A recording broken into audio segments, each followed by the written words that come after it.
P3 model international airports in India. P3 model ద్వారా international airports ఎలా ఉన్నాయో చూడండి. ఇలా చూడండి, Indira Gandhi international airport New Delhi.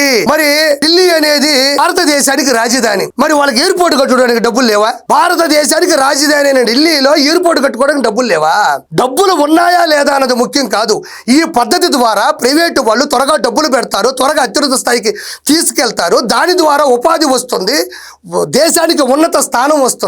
Indira Gandhi international airport ఇక్కడ చూడండి. ఛత్రపతి శివాజీ మహారాజ్ ఇంటర్నేషనల్ ఎయిర్పోర్ట్ ముంబై, ఇది కూడా చూడండి, ఇది కూడా P3. Kempegowda international airport Bengaluru, ఇది కూడా P3. Rajiv Gandhi international airport Hyderabad, ఇదిగోండి GMR ఉంటుంది ఇక్కడ. ఇదిగో GMR was responsible for the airport's construction and is responsible for its since its establishment. GMR was responsible. ఇది చెన్నై ఇంటర్నేషనల్ ఎయిర్పోర్ట్ కూడా GMRఏ. అంటే ఆంధ్రప్రదేశ్లో ఉండేటువంటి మెడికల్ కాలేజీలు P3 చేస్తే మాత్రం ఉపశమనం వచ్చేస్తుంది. మీకు ఎగిరిగిరి పడిపోతున్నారు, ఇనో ప్యాకెట్లు తాగేస్తున్నారు.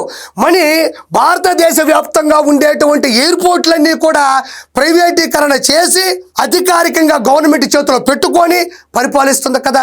అవేమి రాష్ట్రాలు కదా.